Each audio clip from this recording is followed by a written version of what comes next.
皆さんこんにちは、ウシャスライムです。というわけで今回は僕が毎日動画編集をしたり、お絵描きをしたり、あるいはダラダラと YouTube を見たりして過ごしているデスク周りを余すところなくご紹介していきます。なお、動画内で登場したアイテムは全て概要欄に記載しておきますので、何か気になるものがあればぜひそちらからチェックしてみてください。それでは行ってみよう。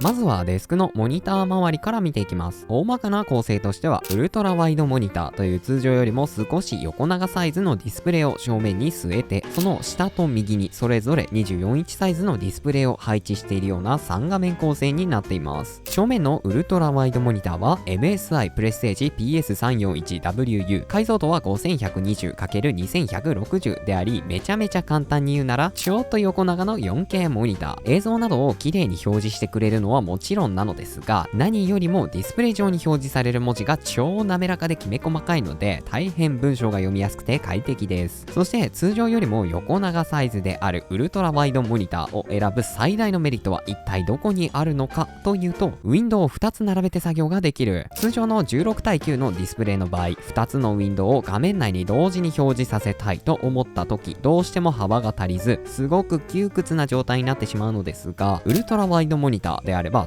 例えばこんな感じでテキスト入力アプリを表示させつつも、その左側に参照したいサイトなどを開いておくとか、 YouTube を垂れ流しながら旧 TwitterX を見るというように、2つのウィンドウを不自由なく同時に表示させておくことができるのです。めちゃめちゃ快適。ちなみにこのモニター、世にも珍しい白い PC モニターである点も結構気に入っています。ウルトラワイドモニターの下に設置しているのが XP ペンアーティスト24、いわゆる液タブと呼ばれるアイテムです。液タブとはこんな感じの専用のペンを使用することで PC のディスプレイに直接書き込むようにして操作を行うことができるというもので、平たく言えば PC で絵を描くためのアイテムです。ちなみに解像度は 2560×1440 というダブルクワッド HD になっているので、フル HD のモニターよりも結構綺麗。超有名液タブメーカーワコムから登場している同じサイズの液タブと比較するとかなりの低価格で購入することができるので、お手軽に夢の特大液タブ環境を実現することができます。僕自身は別にワコムの液タブとがっつり使い比べたことはない一般お絵描きユーザーに過ぎないのですが、日々使っている中で特に気になったり困ったりするようなことは一度もなかったので、でっかい液タブ使ってみたいなという方には普通におすすめです。そしてウルトラワイドモニターの右側に設置しているのがエイリアンウェア AW2521HFL フル HD240Hz のゲーミングモニターです。リフレッシュレートがめちゃめちゃ高いので、性能がいい感じの PC と組み合わせるとまるで現実化のようなヌルヌル映像でゲームを楽しむことができます。残念ながら最近の僕はほとんどゲームをしなくなってしまったので、現在はほぼ撮影や配信をする際の画面キャプチャ用ディスプレイみたいな感じになっています。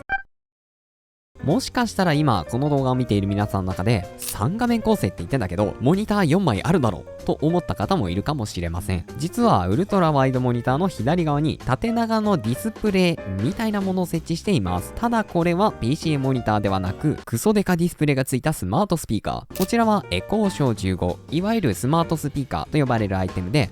電気つけてといえば部屋の電気をつけてくれたり、今日の天気はといえば事細かに一日の天気や気温を読み上げてくれたりします。これだけでも十分に置く価値のあるアイテムなのですが、侮るなかれこちらのエコーショー15、なんとデジタルフォトフレームになります。 Amazon フォトという某大手通販サイトが展開しているオンラインストレージサービスに好きな画像をぶち込んでおけば、このストレージの中から無限にスライドショーを展開してくれるのです。ちなみに僕のエコーショー15は24時間オタクピクチャーを表示させておくだけのキモオタクマシーンと化してしまいました。ごめん。ちなみにこのエコーショー15の上にはディスプレイボードというアイテムを取り付けています。モニターなどの上に乗っけることでちょっとした棚みたいなものを作り出すことができるものです。わざわざこんなアイテムを導入してまで僕がエコーショー15の上に乗せているのは、安全鉄則まず止まれと書かれたアクリルプレートと、あと数日で終了してしまう2023年版のカレンダー。いるこれ。ただこのディスプレイボードの端っこはワイヤレスイヤホンを引っ掛けておくスペースにもなっているので案外重宝しています。。ところで僕のデスクには3枚のモニターと1枚のクソデカディスプレイがついたスマートスピーカーが置いてあるわけなんですが、これらはそれぞれモニターアームと呼ばれるアイテムでデスクに取り付けています。モニターアームというものを使用することで、モニター下のスペースを有効活用することができたり、モニター位置を自由自在に動かすことができたり、あるいはこんな感じのド変態モニター構成を構築することができたりと、ものすごく様々なメリットを享受することができます。正面のウルトラワイドモニターについては、参考 70cm ポールという長い支柱を設置して、そこにエルゴトロン LX のアーム部分を固定することで取り付けています。あえてエルゴトロンのモニターアームの支柱部分を別のアイテムにすることで、通常よりも高い位置にモニターを設置できると同時に、エルゴトロンのモニターアームの特徴である滑らかな移動はそのままという超理想的なモニターアームを爆誕させることが可能になるのです。ちなみにこの長い支柱部分はこれだけだと上半分が余ってしまうので、合わせてここに参考くねくねアームというものを取り付けて、エコー照準後も同じ1本の支柱に固定しています。液タブについてはヒューレットパッカードモニターアームで固定しています。液タブにモニターアームを取り付けることで、普段はサブディスプレイとしてメインディスプレイの下に添えておきつつも、絵を描くぞという時には極限まで液タブを手前に近づけてお絵描きに興じることができるので大変快適。ちなみに液タブを手前に持ってきた際、宙に浮いた状態だとペンで操作をした時にぐらついてしまうので、液タブの下側面をデスクにピタッとくっつけるようにして使用しています。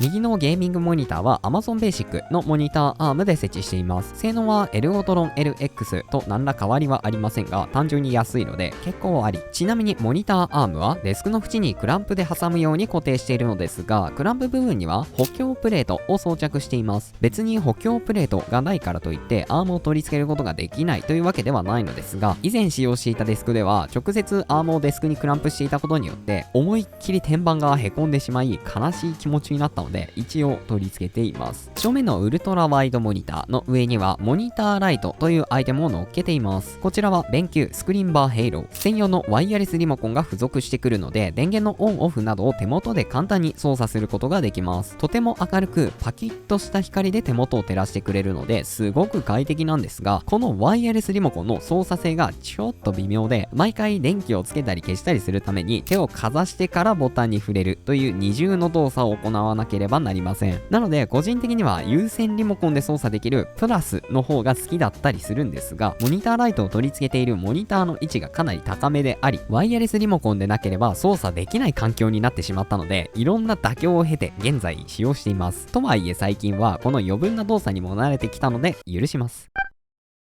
ここからはキーボード周りのアイテムを見ていきます。まずメインでいつも使用しているキーボードがコルネチェリー V3、 いわゆる自作キーボードと呼ばれるものです。とはいえ僕の場合、ハンダ付けはこっちでやっとくから、あとはネジ止めして好きなキースイッチとキーキャップを装着すれば完成だよくらいのめちゃめちゃずるい作り方をしてしまったので、ほぼ多作キーボード。こちらは分割型かつ 40% サイズというちょうど変態仕様のキーボードになっています。分割型キーボードとはこのようにキーボードがちょうど真ん中でカットされたような形状をしているキーボードのことで、文字を入力する際に肩を開いた自然な姿勢を取ることができるので、長時間のタイピングでも体への負担を極限まで小さくすることができます。また分割されている左右のパーツはそれぞれ独立して使用することもできるので、例えばお絵描きをする際に左側だけを接続することで、お絵描きソフトのショートカットが大量に割り当てられている左手デバイスみたいな使い方もできます。ちなみにキースイッチはカイルミッドナイトサイレント V2 スイッチタクタイル、そしてキーキャップはセラキーというお茶碗でできているやつを装着しています。こちらの分割型キーボードを語る上で絶対に外せないのがテンティングというお話。ざっくり言うと、キーボードにまるでテントのような傾斜をつけてみませんかという試みです。こちらのコルネチェリー V3 についてもこんな感じで、およそキーボードとは思えないレベルでものすごく傾斜がついています。傾斜というかもはや立っているといった方が正解かもしれません。こんな感じでキーボードに傾斜をつけることで、キーボード操作をする際の手首への負担というのを極限まで小さくすることが可能になるのです。ちなみにこのテンティングはマンフロットポケット三脚というアイテムをうまいことキーボードにくっつけることで実現されています。なおキーボードを PC と接続する際にはマグネットケーブルを使用しています。キーボード側の USB にこんな感じのマグネット端子を取り付けておくと、ケーブルを近づけるだけでピタッと簡単に接続することができます。よって使用しないときやちょっと避けておきたいとき、あとはキーボードがバグって反応しないと時など、ちょっと外したい時、ちょっと繋ぎたい時に瞬時に PC と接続できるので、ものすごく便利です。デスクの上には通常のキーボード、まあ異常なキーボードなんですけど、そうじゃなくて、それ以外にも点キーと呼ばれる数字キーのみが搭載されているキーボードというのをいつも常備しています。こちらはマイクロソフトナンバーパッド、Bluetooth で PC と接続するめちゃめちゃ薄型の点キーです。キーボードの左側に添えてあげるだけで数字入力がものすごく快適になります。それ以外にも PC のロックを解除するためのピンを入力する際に片手1本で楽々入力できるので、ものすごく助かる。キーボードを使用する際にはリストレストというアイテムも使用しています。こちらはフィルコリストレストマカロン。キーボードの手前に添えてあげると手首の高さとキーボードの高さを揃えることができるので、手首を自然状態に近い姿勢にキープしたままでキーボード入力が行えるようになります。こちらはスポンジのような柔らかい素材かつ表面にはウルトラスエードというふわふわ素材が貼られているので気持ちいい。また左右に分かれている分割タイプなので、もちろん分割型キーボードでも問題なく使用できますし、使わない時には重ねて置いておくことができる点もポイント高め。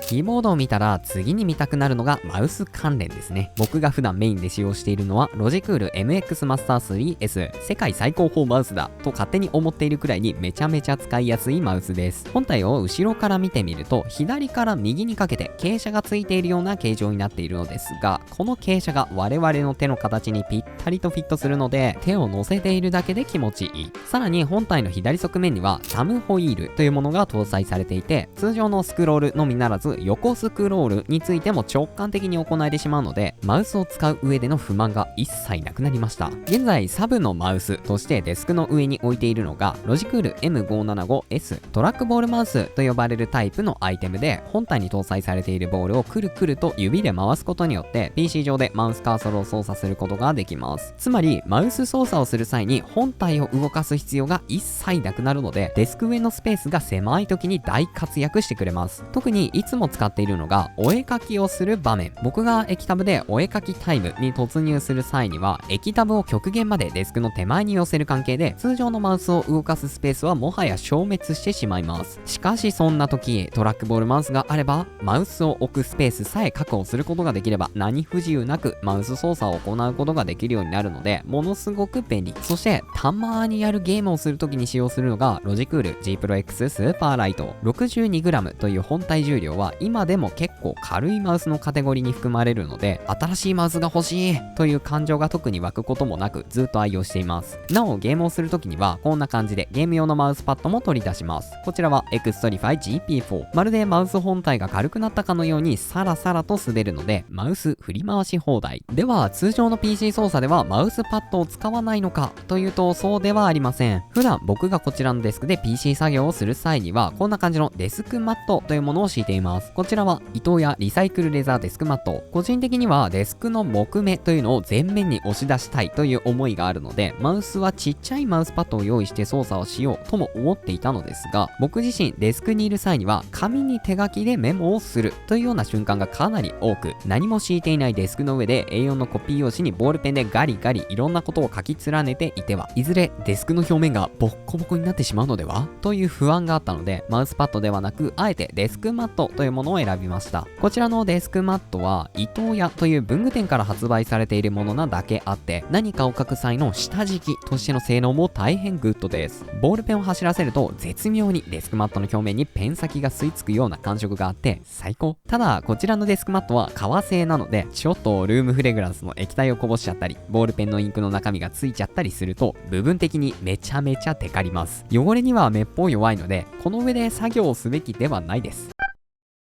キーボード、マウス関連のアイテムをそれぞれ見てきたので、ここでそのどちらでもないけれどちょっと便利なアイテムというのを2つご紹介します。まずはエルガト Stream Deck Plus。 こちらは簡単に言うとディスプレイのついたマクロキーボード。本体に搭載されているボタンの一つ一つに自分の好きなショートカットを割り当てて使用することができます。例えばこのボタンには Windows プラス Shift プラス S を割り当てているので、ここを押せば一発で画面をキャプチャすることができるし、このボタンには YouTube を割り当てているので、このボタンバーを押すだけで勝手にブラウザが立ち上がり YouTube を開いてくれます。また本体にはボタンだけではなくつまみも搭載されているので、ここを回すだけで簡単に PC の音量調整ができます。なおつまみは4つ搭載されているので、僕はここに PC の全体ボリューム、音楽アプリの音量調整、Web ブラウザの音量調整、Discord の音量調整を割り当てて音量ミキサーみたいな使い方をしています。そしてその右にあるのが ePOS GSX1000 セカンドエディション。こちらはゲーム用サウンドカードというアイテムで、使うだけで音質が良くなるという大変お手軽なアイテムです。こちらのサウンドカードにスピーカーのケーブルとイヤホンとケーブルの両方をそれぞれ接続しておけば、本体のディスプレイをタッチするだけで出力を切り替えることができるので超便利。あとはイコライザーもお手軽に変更することができるので、映画を見るときなんかは 7.1 チャンネルサラウンドサウンド、反響もりもり、低音爆上げみたいな設定にすると、お家にいながら映画館ごっこを楽しめるのでおすすめ。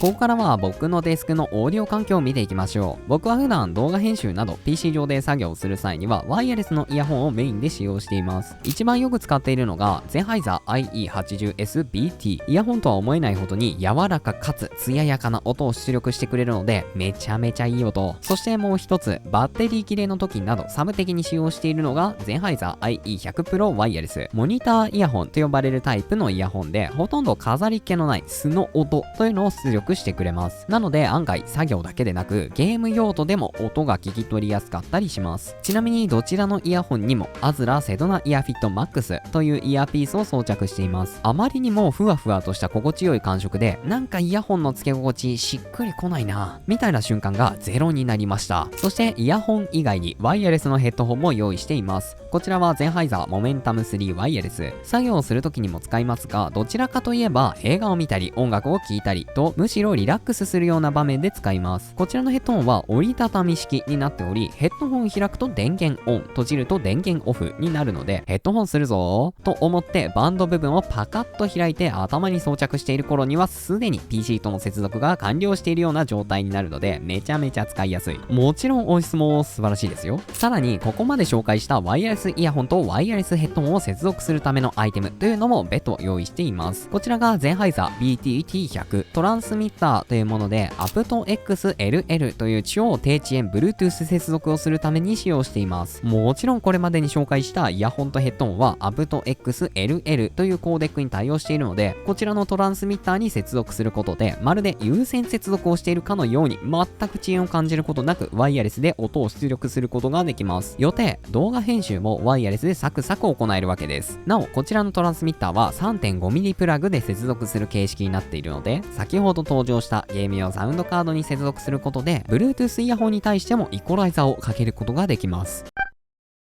せっかくオーディオ周りのお話をしたので、ちょっとニッチな僕の音声収録環境もご紹介しておきましょう。まず声を収録するためには絶対に必要なマイク、これが Shure SM7B 超定番ダイナミックマイクです。個人的な感触としてはかなりクリアに低音が収録されるので、使うだけで本物よりいい感じの声になります。ちなみにこちらのマイクには Shure A26X エクステンションバーという延長用の棒みたいなものを取り付けています。少し長くなるだけでかなり取り回しが良くなるんですが、この棒ネジ部分にがっつり食い込んでしまったのでもはや外れません。助けてください。続いてはプリアンプ。こちらはクラウドマイクロフォンクラウドリフター CL1。めちゃめちゃ簡単に言うなら、マイクで収録した音に対して音量を大きくしてノイズを小さくしてくれるという夢のようなアイテムなので、マイクに接続するだけで単純に音質が良くなります。ちなみにダイナミックマイクを使用する場合には収録できる音がめちゃめちゃ小さいので、こんな感じの音量を大きくしてくれるプリアンプはほぼ必須です。そして PC とマイクを接続するための超重要アイテムがユニバーサルオーディオボルト176オーディオインターフェースというアイテムです。こちらの最大の特徴は本体にコンプレッサーが搭載されている。コンプレッサーとは声を録音した際に音が大きすぎる部分を少し小さくして、逆に音が小さすぎる部分を少し大きくしてくれるというもので、これまた夢のようなアイテムなんですが、このコンプレッサーがオーディオインターフェースの本体の中にぶち込まれているわけです。つまりこのオーディオインターフェースターフェースを通すだけでコンプレッサーのかかったいい感じの声を収録できるというわけなんです。おかげで声を収録したら特に何かをいじることもなくそのまま使うだけでいい音になるので楽ちん。ちなみにコンプレッサーをかけると 99% 音割れすることがなくなるので原因の調整もかなり雑に行えます。最高。それなのにまるで楽器のようなめちゃめちゃいいビジュアルをしているのだから火の打ちどころがありません。ちなみにプリアンプとオーディオインターフェースを接続している青いケーブルはモガミ2534、ビジュアルと長さだけで選びました。なおマイクはマイクアームというものに取り付けて使用しています。こちらは L ガトウェーブマイクアームハイライズ。 L ガトのマイクアームと聞くとロープロファイルのマイクアームを思い浮かべる方も多いかもしれませんが、実は上から通すタイプのマイクアームもめちゃめちゃ使いやすいです。特にこちらのマイクアームは土台に延長用ポールのようなものを取り付けることができるので、よくあるマイクアームよりもかなり高い位置にアームを持ってくることができますし、まるでモニターアームのように自由自在に動かすこともできるのでマイクの位置調整が本当に楽。ちなみに上から通すタイプのマイクアームの場合、使用しない時にはマイクごとモニター裏に避けておくこともできるのでデスクの上も大変スッキリ。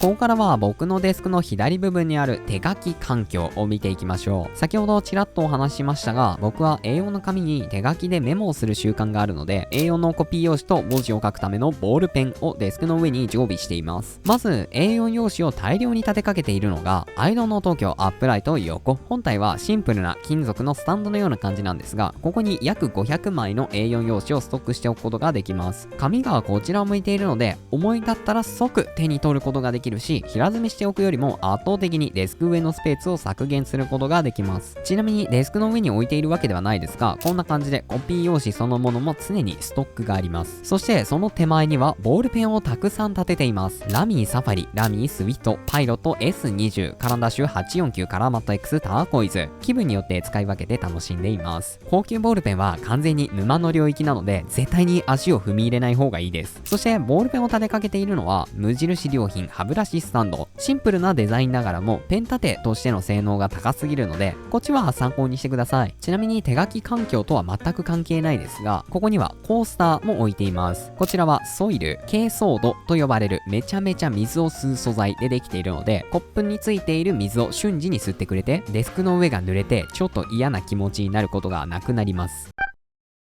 ここまでデスクの上ばかりを見てきましたが、デスクそのもののお話はまだしていませんでした。こちらのデスクはフレキシスポット EJ2、電動昇降デスクと呼ばれるタイプのデスクです。本体にはこんな感じのリモコンがついており、ここを操作することでデスクの高さを上げたり下げたりすることができます。よって立って作業をしたり座って作業をしたりとこまめに姿勢を切り替えることができるので、座りすぎによる腰の痛みなどをかなり軽減することができます。電動昇降デスク買ったけど結局立って作業することはないよみたいな声をインターネットの各所で耳にすることがあるのですが、僕自身はめちゃめちゃ立って動画編集をしたりキーボード入力をしたりしているので大活躍。ちなみにデスクの高さを上げることができると配線整理などデスク下に潜り込むような作業も比較的簡単に行えるようになります。そんな感じで電動昇降デスクではあるんですが、デスクの天板についてはマルトクショップで注文したオーダーメイドヒノキ天板になっています。ちなみにサイズは幅 160cm× 奥行き 80cm、 厚さは 3.2cm。 何よりもヒノキ特有の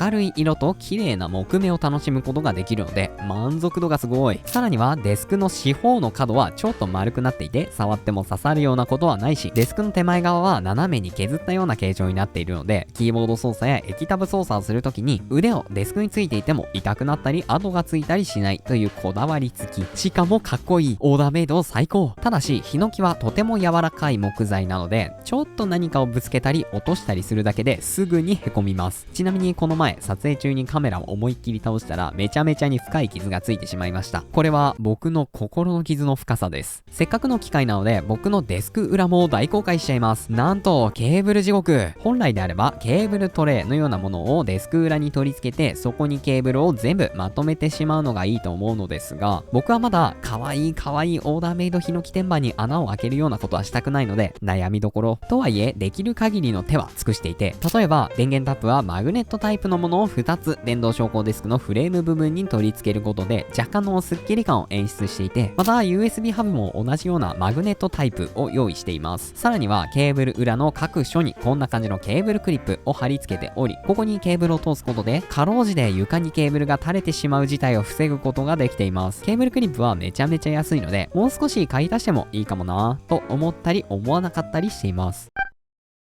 僕のデスクの左側にはちょっとした台のような部分があり、このスペースもデスクの一部みたいな感じで使用しています。もはやデスクではないので、デスクツアーかと聞かれるとすごく怪しい部分ではありますね。この謎の場所には突如増殖してしまった美少女フィギュアとか、時々手に取りたくなるキーボードなどを置いていて、なんだか趣味のアイテム展示スペースみたいな状態になっています。キモいオタクによる美少女フィギュアコレクションは折りたたみ式の棚のようなものを活用して縦に配置しています。そしてこの棚の1段目には PC スピーカーとして愛用している BOSE Wave ミュージックシステム、2段目には白ルームフレグランスサボンというお部屋をいい香りにしてくれるアイテムを置いていて、その近くには白オードパルファンサボンというルームフレグランスと同じ香りの香水、そしてカランダッシュ849というホワイトのボールペンという感じで、外出する際に胸ポケットに忍ばせておくアイテムたちを置いています。そして3段目にはワイヤースタンドを置いていて、いい感じに本を立てかけたりしています。残念ながら棚ではないスペースにもいろんなものが溢れてきており、棚の増設待ったなしの状態になっているんですが、棚の左側にはキーボードや植物などを置いています。ちなみにキーボードを立てかけるアイテムですが、水のキーボードを3つ立てているのは山崎実業コントローラー収納ラック、キークロン Q8 というアリス配列のキーボードを立てているのがワニゾー夕方皿立て、そしてリアルフォースを立てるのにはダイソーアクリルスタンドを2つ並べたやつを活用しています。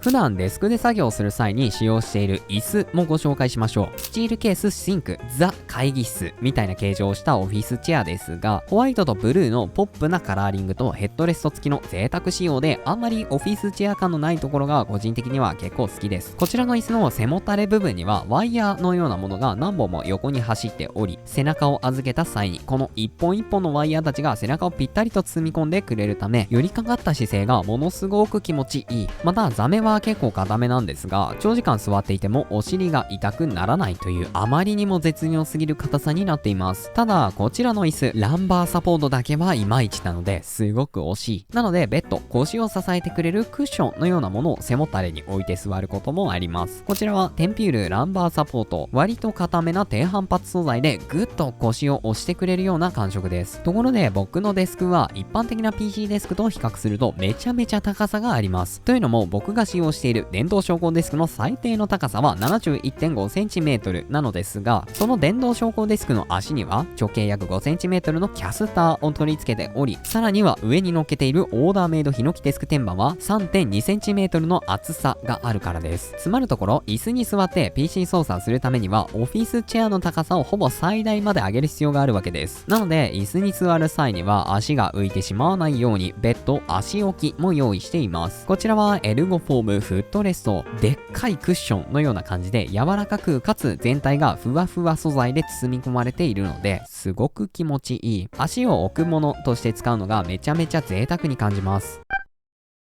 最後に僕のデスクで絶対に欠かすことのできない PC をご紹介して終わりにしましょう。こちらが現在僕の生活を本当の意味で支えている自作 PC です。ちなみに組み立てたのは12月の頭なので、本当に組み立てほやほや PC NZXT-HQ Elite という2面ガラスパネル仕様のケースになっているので、いろいろパーツをぶち込んで白く光らせたらなんだか水槽みたいなビジュアルになってしまいました。ざっくりと構成も紹介しておくと、 CPU が Intel Core i7-14700K、 グラフィックボードが PNY RTX4070Ti、 メモリは 16GB を4本搭載して 64GB という感じでスペックはモリモリになりました。これでしばらくは動画編集とかお絵描きとかやり放題。また PC の電源ボタンにはスイッチボットを取り付けているので、交渉中後のホーム画面がデスク裏に貼り付けているスイッチボットリモートボタンを操作することで、わざわざ自分で本体のボタンを押さなくとも PC の電源をつけることができます。ところでこれまで使っていた PC はどうなっているのかというと、以前から変わらずデスクの下に設置をしています。一応2台 PC 体制になったので、スイッチングハブというアイテムも導入しました。単純に PC の移行作業をするのに毎回 LAN ケーブルを抜き差しするのが面倒だっただけです。こちらの組み立てほやほや自作 PC を組み立てる動画も近日公開予定ですので、どうぞお楽しみに。というわけで今回は僕が普段過ごしているデスク周りを紹介してまいりました。前回のデスクツアー動画から気づいたら1年近く経過してしまっていたんですが、実際に見比べてみると結構色々な変化があって、我ながら1年という歳月の重みを感じました。今回動画内で紹介したアイテムで何か気になることがあれば、ぜひお気軽にコメント等で質問していただければと思います。あとは動画の高評価とか旧 TwitterX のフォローとか色々よろしくお願いいたします。それではまた次の動画でお会いしましょう。さようなら。